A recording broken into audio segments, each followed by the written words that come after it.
Friends, welcome to దేవాంష్కా stories. ఇప్పుడు మీరు వినబోతుంది మనసు మాట విందు స్టోరీలోని 79వ భాగం. తన గొంతులో మాడ్యులేషన్కి నిషాన్ గుండె వేగం పెరిగిపోయి ఇప్పుడు స్పందన మళ్ళీ ఏదో చేయబోతుందని, దానివల్ల తను బరస్ట్ అయ్యాడంటే ఇప్పటి వరకు తన కష్టంగా కాపాడుకుంటున్న నిగ్రహం పోతుందని మనసు హెచ్చరిస్తూ ఉండటంతో నాకు నీతో మాట్లాడాలని లేదు అని విసురుగా స్పందనని కొంచెం దూరం తోసి హడావిడిగా అక్కడి నుంచి రూమ్లోకి వెళ్ళిపోయాడు స్పీడ్గా. కానీ వెనక వస్తున్న స్పందనని మాత్రం గమనించలేదు. నిషాన్ రూమ్ డోర్ క్లోజ్ చేయబోయేసరికి స్పందన చేతిని అడ్డంగా పెట్టి, ఆగు బావా, మాట్లాడుతుంటే వెళ్ళిపోతావేంటి అని అలకగా చూస్తున్న స్పందన చేతిని విసిరి కొట్టిన నిషాన్, నాకు దూరంగా ఉండు స్పందన, ఇలా మాట్లాడి దగ్గరగా ఉంటూ నన్ను లొంగ తీసుకోవాలని ప్రయత్నించకు. ఆడపిల్లవి హద్దుల్లో ఉంటేనే నీకు మర్యాద, నాకు మర్యాద. మరోసారి ఇలా చేస్తే మాత్రం నేను నీకు కనిపించినంత దూరం వెళ్ళిపోతాను, అర్థమైందా అని సీరియస్గా చెప్పటంతో అప్పటి వరకు అల్లరిగా ఉన్న స్పందన కంగారుగా బావా అని పిలుస్తుంటే నిషాన్ పట్టించుకోకుండా తన మొహం మీదే డోర్ క్లోజ్ చేశాడు. స్పందన బాధగా, ఇంకా ఎన్ని రోజులు నీలో నువ్వే నలిగిపోతూ నన్ను బాధ పెడుతుంటావు బావా, త్వరగా నువ్వు ఓపెన్ అప్ అవ్వు, అప్పుడే మన ఇద్దరి జీవితాలు సంతోషంగా ఉంటాయి అని అనుకుంటూ నిషాన్ కోసమే ఎదురు చూస్తూ హాల్లోనే కూర్చుంది. రూమ్లోకి వెళ్ళిన సీత రామ్ ఫ్రెష్ అయ్యి వచ్చాక ఈరోజు ఏం జరిగిందని అడిగితే రామ్ నవ్వుతూ నిషాన్ తో మాట్లాడింది మొత్తం పళ్ళు పోకుండా నిజం ఉన్నది ఉన్నట్టు చెప్పి, నాకెందుకో నిషాన్ మనసులో వేరే ఏదో ఉందనిపిస్తుంది సీత. ఇలాంటి సిల్లీ రీజన్స్కి నిషాన్ నా చెల్లిని కాదనే రకం కాదు. అదేంటో తెలుసుకునే ప్రయత్నంలోనే ఉన్నాను. డోంట్ వరీ, నిషాన్ నా చెల్లిని దాటి ఎక్కడికి వెళ్ళలేడు అని కాన్ఫిడెంట్గా అన్నాడు రామ్. ముందు సీత కంగారు పడిన తర్వాత రామ్ మాటలకి ఒక రకమైన భరోసా చేరి, నాకు తెలుసు రామ్ గారు, మీరు తలుచుకుంటే ఏదైనా చేస్తారని, కానీ త్వరగా ఏదైనా చేయండి. ఇటు అన్నయ్య బాధపడుతున్నారు, అటు స్పందన బాధపడుతుంది. వాళ్ళిద్దరి మనసులోని ఇష్టం బయటికి వస్తేనే ఇద్దరూ ప్రశాంతంగా ఉంటారు అని అంటే నేను అదే ఆలోచిస్తున్నాను సీత. డోంట్ వరీ, త్వరలోనే నిషాన్ స్పందన బాధకి ముగింపు చెప్తాను అని చెప్పి స్వాతి గురించి చెప్పాలా వద్దా అని 2 నిమిషాలు ఆలోచించాక చెప్పటమే మంచిది అనుకుని, మరో విషయం సీత, నిన్న స్వాతికి పెళ్లి జరిగిపోయింది. నీకు చెప్దామనుకున్నాను కానీ చెప్తే నువ్వెలా రియాక్ట్ అవుతావో ఏమోనని చెప్పలేదు అనగానే సీత కళ్ళు పెద్దవి చేసి, నిజంగానా అని అడిగింది. నిజంగా నిజం సీత, అందుకే స్వాతి నుంచి ఇకపై మనకి ఎటువంటి ఇబ్బంది ఉండదని చెప్పాను. కానీ నీతో నిజం చెప్పకుండా ఉంటే మరోసారి స్వాతి నిన్ను కలిసి మరోసారి ఇన్ఫ్లుయెన్స్ చేయొచ్చు. ఈసారి అలాంటి ఛాన్స్ నేను తీసుకోదలుచుకోలేదు, అందుకే ఈ నిజం చెప్పేస్తున్నాను. నిషాన్ని చూశాకే అర్థమయ్యింది, మన పార్ట్నర్ దగ్గర మనం ఎంత నిజాయితీగా ఉంటే మన బంధం అంత అందంగా ఉంటుందని. లేదంటే నిషాన్ లాగా మనసులో ఒకటి బయటికి ఒకటి చెప్తూ క్షణక్షణం బాధపడుతూ బ్రతకాలని. అందుకే ఇప్పుడు స్వాతి గురించి చెప్తున్నాను. రేపెప్పుడైనా స్వాతి నిన్ను కలిసి నీ భర్త ఇలా చేశాడు నాతో అని చెప్తే నమ్మద్దు సీత అని అంటుంటే సీత మొహం చిన్నబుచ్చుకొని, నేను అప్పటి సీతని కాదు రామ్ గారు, తను చెప్పగానే నమ్మేయటానికి. అయినా స్వాతి పెళ్ళి ఎవరితో జరిగింది అని అడిగింది సీత. ఇంకెవరితో? రాహుల్తోనే. కానీ ఇక్కడ ట్విస్ట్ ఏంటంటే అంటూ రాహుల్తో మాట్లాడింది, స్వాతిని ఎలా డిలీట్ చేయాలో వివరంగా చెప్పింది. మొత్తం చెప్పి, స్వాతి దీని గురించి ఆలోచించటానికి టైం అంతా సరిపోతుంది, ఇక మన గురించి ఏం ఆలోచిస్తుంది? ఇక మీ పెద్దమ్మ గురించి నీకు తెలుసు కదా, ఆవిడ ఎంత మూర్ఖురాలు, నీ విషయంలో పెద్ద శాడిస్ట్. అయినా సరే పెళ్లి జరిగిన కూతురు విషయంలో మాత్రం గట్టిగా ఉంటుంది. అది నాకు స్వాతి విషయంలో అర్థమయ్యింది. అందుకే ఈ స్టెప్ తీసుకున్నాను. ఇకపై స్వాతి ఫ్యామిలీ ఎప్పటికీ మన జోలికి రారు. నువ్వు చాలా పీస్ఫుల్గా ఉండొచ్చు సీత. నువ్వు ఎంత ప్రశాంతంగా ఉంటే నీ కడుపులో ఉన్న మన బేబీ అంత హెల్దీగా ఉంటుంది అని మరోసారి గుర్తు చేశాడు రామ్. అప్పటి వరకు కొంచెం కంగారులో ఉన్న సీత బేబీ గురించి గుర్తు చేయగానే కడుపు మీద చేయి పెట్టుకొని, మీరన్నది నిజమే రామ్ గారు. పెద్దమ్మ ఏదైనా సరే చేస్తుంది, కానీ పెళ్ళైన కూతుర్ని మరో మగాడి వల్లో వేసుకోమని మాత్రం చెప్పదు. పెళ్లి బంధానికి ఆవిడ అంత విలువిస్తుంది, అది నాకు కూడా తెలుసు అని చెప్పగానే అర్థమైంది కదా, ఇక స్వాతి విషయం మర్చిపో అని రామ్ అంటే సరే అని తల ఊపింది సీత. ఇక్కడ రాహుల్ ఆల్రెడీ రామ్ చెప్పినట్టు ఒక ఫ్లాట్తో పాటు అతనికి బెస్ట్ పొజిషన్లో తన కంపెనీలో జాబ్ కూడా ఇప్పించాడు. ఆల్రెడీ ఇంతవరకు కంపెనీలో అతని వర్క్ ప్రోగ్రెస్ చూసి పర్ఫార్మెన్స్ బాగానే ఉండటంలో ఓన్లీ 1 మంత్ అబ్జర్వేషన్లో ఉంచి ఫిట్ కాకపోతే వెంటనే తీసేయచ్చు అని డిసైడ్ అయ్యి రాహుల్ని కంపెనీలోకి ఎలో చేశాడు. రాహుల్ ఫార్మాలిటీస్ అన్నీ కంప్లీట్ చేశాక 2 డేస్ తర్వాత జాయిన్ అవ్వచ్చు అని చెప్పటం ఆలస్యం. ఫ్లాట్కి వెళ్ళి చూసి, రే రాహుల్, ఈ దెబ్బతో నీ జీవితం లగ్జరీగా మారిపోయిందిరా. నీకిక డోకా లేదు. నెల తిరిగేసరికి నీ శాలరీతో పాటు ఓన్ ఫ్లాట్ కూడా ఉంది.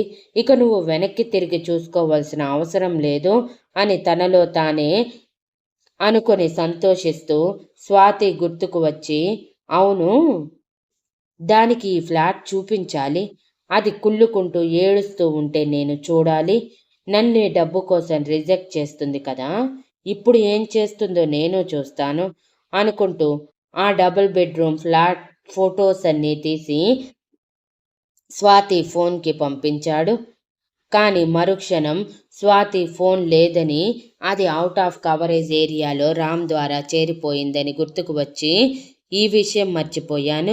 ఒకసారి దాన్ని చూసి దాని మొహంలో మారే భావాలు చూడాలి అని అనుకుంటూ నవ్వుకుంటూ స్వాతి కోసం వెళ్ళాడు రాహుల్ వెళ్ళేసరికి రాత్రైపోయింది. అప్పటికే విషయం తెలిసిన బ్రహ్మమూర్తి గారు ఏమీ చేయలేక నిస్సహాయంగా కుప్పకూలిపోయారు. అది గుండెపోటుతో ఏమీ కాదు, నిస్సహాయతతో మాత్రమే. ఎందుకు ఇంకా బ్రతుకున్నానా అన్న రేంజ్లో దిగిలి పడిపోయి ఒక్క మాట కూడా మాట్లాడకుండా కూతురితో భార్యతో మౌనంగా ఉండిపోయారు. సరస్వతి గారు ఎంత మాట్లాడించాలని ప్రయత్నించినా బ్రహ్మమూర్తి గారి నోటి నుంచి ఒక్క మాట కూడా రాలేదు. మొదటిసారి బ్రహ్మమూర్తి గారిని అలా చూసిన స్వాతికి కూడా భయం వేసింది. తను కూడా క్షమాపణలు చెప్పి మాట్లాడించాలని ట్రై చేసింది, కానీ ఆయన మాట్లాడకుండా ఉండిపోవటం, ఇంతలో లోపలికి రాహుల్ రావటం జరిగిపోవటంతో లోపలికి వచ్చిన రాహుల్ని ఒకసారి చూసి మౌనంగా రూమ్లోకి వెళ్ళిపోయారు బ్రహ్మమూర్తి గారు. వచ్చిన రాహుల్ కుదురుగా ఉంటాడా? లేదు కదా. ఒసే స్వాతి అని అరుస్తూ లోపలికి వచ్చి కింద కూర్చొని ఉన్న స్వాతిని చిరాకుగా చూస్తూ, చిచ్చి, ఇంకా అలానే ఉన్నావా? నీట్గా డ్రెస్అప్ పై నా కోసం శారీ కట్టుకొని రెడీ అయి ఉంటావనుకున్నాను, కానీ ఈ జిడ్డు మొహంతో ఉన్నావు అని అసహనంగా అంటుంటే స్వాతికి కోపం పెరిగిపోయింది.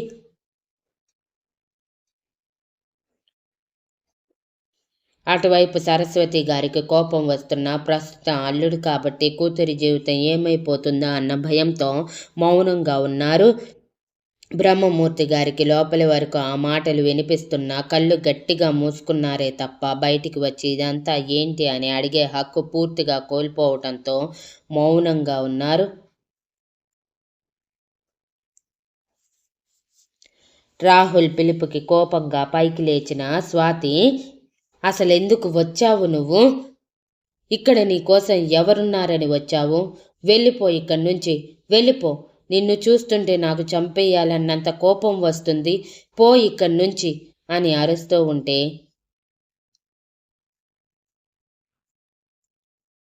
రాహుల్ కోపంగా స్వాతి చెంప మీద ఈడ్చిపెట్టి కొట్టి, మొగుడుతో ఇలానేనా మాట్లాడేది? మీ అమ్మ ఇవేనా నీకు నేర్పించింది అని అరుస్తూ సరస్వతి గారి వైపు చూస్తూ, కనటం మాత్రమే కాదు, పద్ధతిగా పెంచాలి కూడా. దీనిని పద్ధతిగా పెంచారా? ఎవరైనా దీని పద్ధతి చూసి అంటారా నేను ఎంతో కష్టపడి ఇష్టం లేకుండా పెళ్లి చేసుకున్నా అని? ఏదో భార్య అని ఇక్కడికి వస్తే నీ కూతురు నాకు అవమానం చేస్తుంటే సైలెంట్గా ఉంటావా అని అన్నాడు. ఆ మాటకి సరస్వతి గారు స్వాతి అని సీరియస్గా పిలిస్తే చెంప మీద చేయి పెట్టుకున్న స్వాతి కోపంగా, నువ్వు మాట్లాడొద్దమ్మా, ఇప్పటికే మీ మాటలు విని విని నాకు చిరాకు వచ్చేస్తుంది. వీడు నా భర్త ఏంటి? నెవర్. నేనెప్పటికీ వీడిని నా భర్తగా యాక్సెప్ట్ చేయను అని అంటే రాహుల్ కోపంగా స్వాతి జుట్టు పట్టుకొని, యాక్సెప్ట్ చేయక ఏం చేస్తావే? నీ మెడలో వేసిన తాళి ఎవడు కట్టింది? నేను కాదా? లేదంటే కళ్ళలో వచ్చి నువ్వు ఊహించిన ఆబీసార్ కట్టారనుకుంటున్నావా? ఒకవేళ అలా అనుకుంటే కళ్ళలో నుంచి బయటికి రా, నువ్వు చచ్చినా సరే నీ వైపు కూడా చూడరు ఆబీసార్ అని అరిచి స్వాతిని విసిరేసినట్టే సరస్వతి గారి పాదాల దగ్గర పడేలా చేసి, నోరు మూసుకొని ఫస్ట్ నైట్ కోసం రెడీ అవ్వు. ఈరోజు పెళ్ళయింది, ఈరోజే ఫస్ట్ నైట్ కూడా అయిపోవాలి కదా, అదే సాంప్రదాయం కదా. ఏం సరస్వతి, నువ్వు నీ కూతురుతో ఈ విషయం చెప్పలేదా అని కనీస మర్యాద ఇవ్వకుండా యాటిట్యూడ్ వెటకారం రెండూ కలిపి అన్నాడు రాహుల్.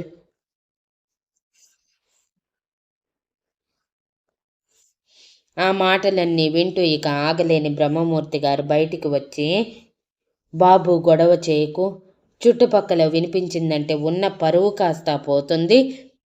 ప్లీజ్ బాబు, ఈ ఇంటి అల్లుడు అంటున్నావు కదా, నా కూతుర్ని తీసుకుపో,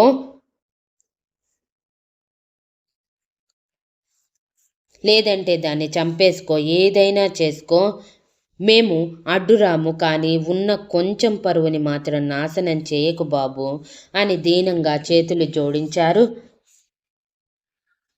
బ్రహ్మమూర్తి గారి మీద సాఫ్ట్ కార్నర్ ఉన్న రాహుల్, అయ్యో మీరు నాకు చేతులు జోడించటం ఏంటండి? నేను స్వాతి మాటలకి రియాక్ట్ అవుతున్నానే తప్ప కావాలని కాదండి అని అంటే, అది నాకు అర్థం అవుతుంది బాబు, స్వాతి మీద నీకెంత కోపం ఉందో నీ మాటల్లోనే అర్థమవుతుంది.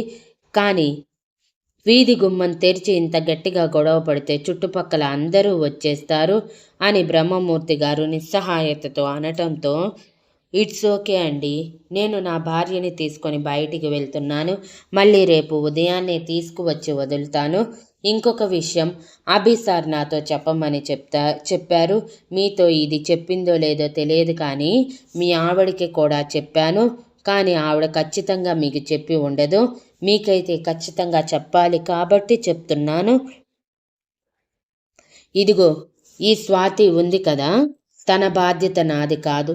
తను కేవలం పేరుకు మాత్రమే నా భార్య, నా అవసరాల వరకు మాత్రమే చూస్తుంది, కానీ నేను తనకి రూపాయి కూడా ఖర్చు పెట్టను. అర్థమవుతుంది అనుకుంటా నేను చెప్పేది.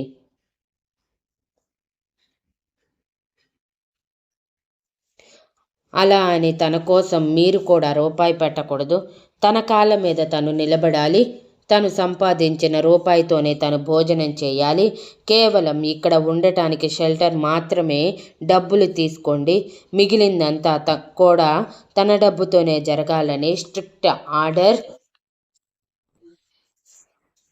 కాదని ఆయన మాటని తప్పిస్తే మీరు అభి సార్తోనే మాట్లాడుకోవాల్సి వస్తుంది. మధ్యలో నేనేమీ చేయలేను.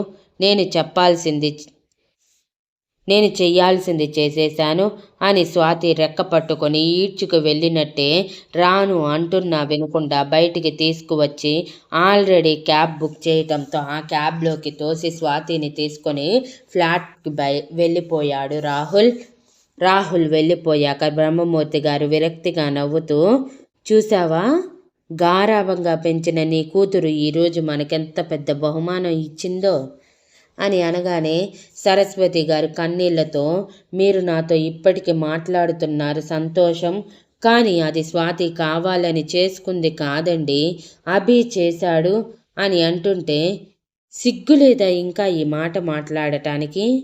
మీరు ఆ కుటుంబాన్ని మోసం చేయాలని అనుకున్నారు. సీత జీవితాన్ని నాశనం చేయటానికి పూనుకున్నారు. కానీ ఆ దేవుడు చూస్తూ ఊరుకోడు కదా. అబీబాబుకి అన్నీ తెలిసేలా చేశాడు. అందుకే మీ జీవితం ఇలా అయిపోయింది. నువ్వు ఆ మెడ చెయ్యి సరిగా కాక ఎప్పుడు బాగవుతాయని ఎదురు చూస్తూ నొప్పిని ఓర్చుకుంటూ ఉంటే నీ కూతురు తన జీవితాన్ని పూర్తిగా నాశనం చేసుకుంది. ఎవరు చేసుకున్న దానికి వాళ్ళే అనుభవించాలిలే. మిమ్మల్ని మౌనంతో ప్రోత్సహించినందుకు నాకు కూడా ఈ శిక్ష. ఇక మీ ఇద్దరి మీద నాకు ఎటువంటి ఆప్యాయత ఉండదు. ఇది మాత్రం గుర్తుంచుకో. చెప్పాడు కదా అల్లుడు. స్వాతికి ముద్ద కూడా తన రూపాయి లేకుండా పెట్టకూడదని. రేపటి నుంచి అదే జరుగుతుంది. నా కూతురు తిండి తినకుండా ఉండలేదు, ఎలా బ్రతుకుతుంది అని బీరాలు పోయావంటే నీకు కూడా ముద్ద లేకుండా చేస్తాను అని వార్నింగ్ ఇచ్చి లోపలికి వెళ్ళిపోయారు బ్రహ్మమూర్తి గారు. ఆ వార్నింగ్కి అవాక్కైన సరస్వతి గారు, ఇదేంటి ఆయన ఇంత మాట అన్నారు?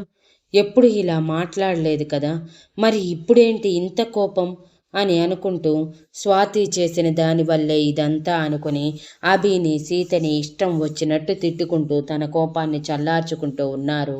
ఇక ఏం చేయలేక ఫ్లాట్కి వచ్చిన రాహుల్ స్వాతిని తీసుకొని హాల్లో విసిరేసి తన చెంపల మీద ఈడ్చిపెట్టి కొట్టి, ఏంటే మీ అమ్మా నాన్నని చూసి రెచ్చిపోతున్నావు? వాళ్ళు నాకు అడ్డు వస్తారని అనుకుంటున్నావా? వాళ్ళు కాదు కదా, ఈ ప్రపంచంలో ఎవరు నిన్ను నేను చంపుతుంటే అడ్డు రాలేరు కూడా, తెలుసా? ఎందుకంటే నువ్వు నా భార్యవే, లీగల్గా కూడా నా భార్యవే. ఆ విషయం నీకు అర్థం కాదు. ఒకవేళ నిన్ను చంపినా సరే అడిగే దిక్కు కూడా ఉండదు. ఎందుకంటే ఎవరు కేసు పెట్టేవాళ్ళు లేరు కదా అని వెటకారంగా చెప్తుంటే స్వాతి ఉక్రోషంగా, నా కోసం మా అమ్మ ఉంది అని అరిచింది. ఓ, ఆవిడ ఒకటి ఉంది కదా, కానీ ఎన్ని రోజులుంటుందేంటి? నీ తండ్రి నీ వైపు ఉంటే నువ్వు ఇంత విర్రవీగుతుంటే ఒక అర్థం అంటూ ఉంటుంది.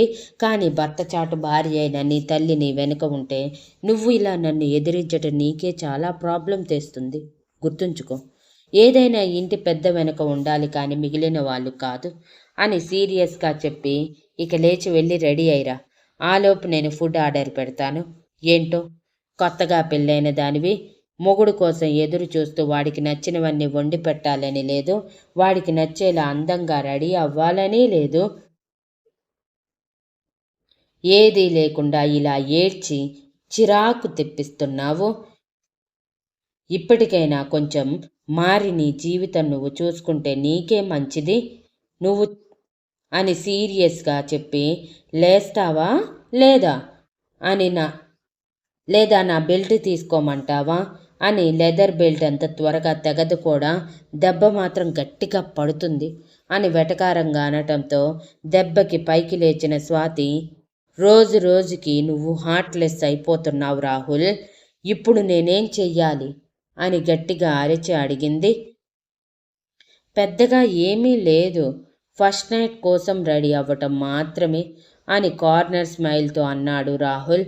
Thank you for listening and please like, share, comment and subscribe.